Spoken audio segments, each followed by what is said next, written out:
સાહેબ એક વાક્ય સાંભળ્યું છે, પહેલી નજરનો પ્રેમ સાંભળ્યું જ હશે. છોકરા છોકરીઓ, હું બહુ ગંભીર સવાલ, કેમ કે મને સ્વામીજીએ જરાય નથી કીધું કે આ બોલજો ના, મને કે તમારા મનમાં જે હોય અમારા વિદ્યાર્થીઓને સાચી વાત કહેજો. અમારી અમુક મર્યાદાઓ છે, અમે નથી, મને એક શબ્દ બી નથી કીધો. એમને ખબર છે હું કેવું બોલું છું, પણ કે ના સંજયભાઈ તમે બરાબર બોલો છો. એટલે મારા પાસે થોડો પાવર આવી ગયો કે હા ચાલુ રાખો. આ પહેલી નજરનો પ્રેમ કોને કેમ મા બાપને પગે લાગવાનું એનું કારણ આપું તમને. આપણે કોઈ પણ છોકરો છોકરી છે ને આપણને જોતા જ ગમી જાય, એ છે ને જે જોતા ગમે પ્રેમ નથી, એ બધો લોચો છે, એ લોચો છે.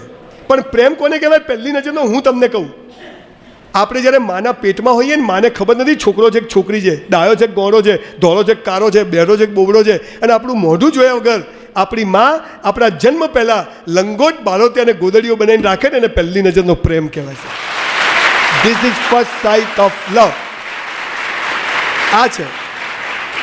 And for that reason we have to બો ડાઉન અવર પેરેન્ટ્સ. પહેલાં તો ઘરમાં પંખો નહોતો, અત્યારે તમે સંડાસમાં બી એસી લગાવી દો. મેં તો હલા વાપરી લો, ભગવાન પાછું લઈ લેતો જીવી લો ભાઈ. એટલે ગરમી લાગે પણ ગરમીને કામ કરે, આપણે આપણું કામ કરવાનું. જીવન બહુ મસ્ત છે. બીજો ધર્મ છે રોજ મા બાપને પગે લાગો. તમને ખબર છે આપણે 8મા 9માં સ્કૂલમાં આવીએ ને, આછી મૂછો આવે, ખબર છે, આમ છોકરા જેવા લાગીએ, ખબર છે. અને એ જ વખત સ્કૂલમાં એક સોગન ખવડાવે, ખબર છે, ખબર છે, ભારત મારો દેશ છે. હું જો ગુજરાતનો સીએમ બન્યો ને, બનવાનો જ છું, હવે તો નક્કી છે બધું, તો નિયમ નંબર 3 કે આ રહ્યું ને ભારત મારો દેશ છે કાઢી અને આ લાવવાનો છું. ભૂલો ભલે બીજું બધું, મા બાપને ભૂલશો નહીં. આની જરૂર છે તમને, પેલાની જરૂર નથી. ભાવ પેદા થવો જોઈએ. આ કોઈએ શીખવાડ્યું જ નથી. ત્રીજો ધર્મ, સારા ગુરુઓને, સારા શિક્ષકોને પગે લાગવું. સાહેબ કોલેજમાં બીએસસી કરતો, વેઇટરની નોકરી ખાલી શરમ આવે કે ના આવે?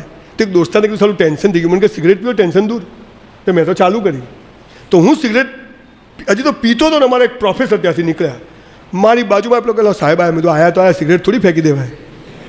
સિગરેટ હજી આમ કરવા જોઉં, સાહેબે તો મને કચકચાને એક લાફો ખેંચી દીધો. સિગરેટ પડી ગઈ, પાછળ 4-5 છોકરીઓ આવતી હતી, ઇજ્જતની પથારી ફરી ગઈ. મેં પેલા સાહેબને માર્યો ધક્કો, સાહેબ પડ્યા નીચે. લા મેં તો લોચો થઈ ગયો. સબ કુછ કરને કા ઈગો હટ નહીં કરને કા. કોલેજ કાળમાં આપણામાં બધું જનૂન જોરદાર હોય. હું તો સીધો સાહેબ પડ્યા, હું તો ભાગ્યો ઘેર જઈને હોટલ પર વેઇટરની નોકરી કરવા. નોકરી કરીને સવારે 5 વાગે પેલા પ્રોફેસરના ઘેર ગયો, જેણે મને લાફો માર્યો હતો.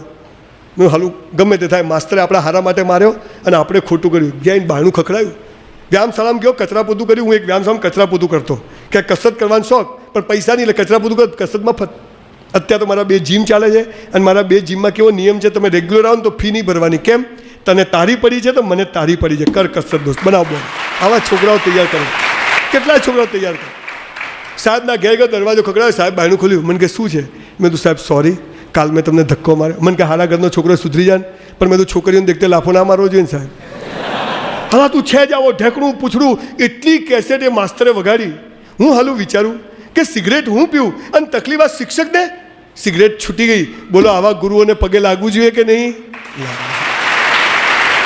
ગુરુઓને પગે નહીં લાગવાનું, પણ જે વ્યક્તિને તમારું જીવન બદલવામાં રસ છે, આવા લોકોને પગે પડવું, એ આપણો ત્રીજો ધર્મ છે.